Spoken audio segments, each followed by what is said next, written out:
Toujours dans la ville de Lubumbashi, une autre entreprise est en partenariat avec la Gécamine STL, dans laquelle la Gécamine est propriétaire de la ressource le terril. Le groupe Forest a été à la construction de cette usine et OMG est le client unique pour l'alliage cuivre et cobalt que produit STL. L'objet de STL, en fait, c'est de récupérer du cuivre, du cobalt, du zinc dans la story du terril de Lubumbashi. Alors ce terril, il est très célèbre. C'est un terril immense puisqu'il faisait au départ 14,5 millions de tonnes et notre projet est de récupérer 4,5 millions de tonnes sur une période de 17 années. Nous récupérons la story du terril de Lubumbashi. Cette story est d'abord traitée par séchage et cyclonnage et elle est ensuite enfournée avec une addition de coke dans le four de STL. Le four de STL est le deuxième plus grand four au monde pour le traitement des stories. Alors cette technologie provient de Outotec, une entreprise finlandaise qui a conçu l'ingénierie du four. Et c'est une technologie qui est à la pointe de la modernité et qui nous a permis, grâce aux dernières découvertes et améliorations technologiques, d'avoir un équipement qui est extrêmement propre au niveau environnemental. Donc, dans le cadre de fonctionnement de STL, nous avons souscrit un partenariat, donc un contrat avec la SNEL qui porte sur une consommation horaire de l'ordre de 30 MWh. Et je dois reconnaître que pour l'instant, ce partenariat est vraiment très satisfaisant pour STL. Donc, bravo à la SNEL. STL est une entreprise respectueuse des normes environnementales, mais aussi de sécurité au sein de ses installations. Pour l'année 2008, on peut noter aucun accident de travail et aucun jour d'arrêt. Écoutons M. Christian Ngoy, représentant d'OMG RDC. Nous avons investi plus de 500 hectares de maïs, annoncé évidemment par son Excellence M. Moïse Katumbi Chapwe. Et aussi au niveau des employeurs, nous avons acheté une concession, d'où des terrains pour les employeurs de STL, et ce qui va leur faciliter à chacun d'eux d'obtenir éventuellement une maison. C'est un rêve qu'ils comptent accomplir et nous sommes très contents là-dessus. Et sans oublier aussi que nous sommes aussi des plus grands sponsors du zoo qui est ici à Lubumbashi. Et aussi, dans le cadre nous avons participé à la campagne de rebroussement. L'ITU, comme tous les autres outils de transparence, ce sont des normes que nous respectons parce que nous sommes une compagnie minière formelle et respectueuse. Et nous adhérons totalement au principe. Toutes ces entreprises sont nées d'un partenariat avec la Gécamine. Néanmoins, l'opinion publique a l'impression d'assister à un démembrement de la Gécamine qui fut jadis considéré comme le poumon de l'économie nationale. Suivons M. Jean Assoumani, président du conseil d'administration de la Gécamine. Je pense que c'est à tort que l'opinion pense que la Gécamine a été amputée de ses concessions. En effet, la Gécamine a pris la décision salutaire de mettre en partenariat certains gisements dont il était capable de développer par manque de financement. De l'autre côté, la Gécamine continue à exploiter ces gisements propres au groupe Centre, ce qui fait qu'au lieu de parler plutôt de la chute de la Gécamine, on devrait parler effectivement d'un nouvel essor qui amène la Gécamine dans une période de 5 à 10 ans, avec ses partenaires, à produire 1 500 000 tonnes de cuivre, alors que quand la Gécamine faisait la fierté du pays, il ne faisait 470 000 tonnes de cuivre. Situé à 45 minutes de vol de Lubumbashi, plus particulièrement dans le district urbano-rural de Kolwezi, Katanga Mining a donc consenti un investissement important sur place.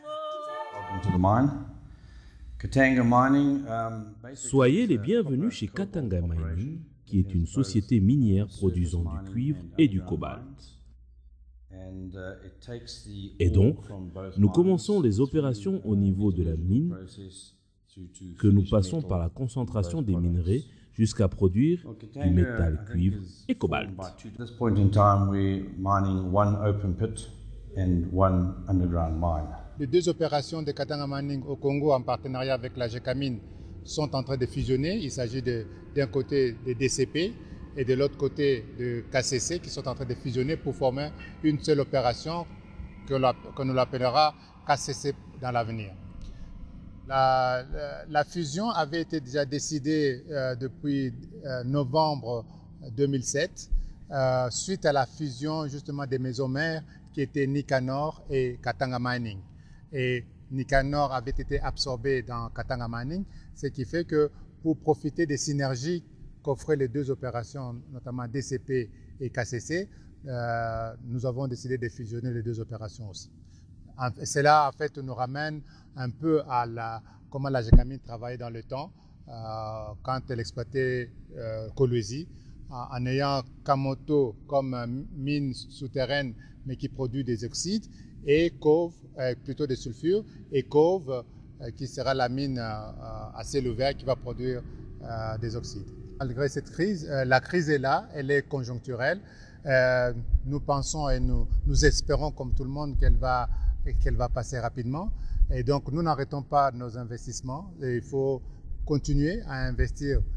Peut-être cela va être décalé dans le temps.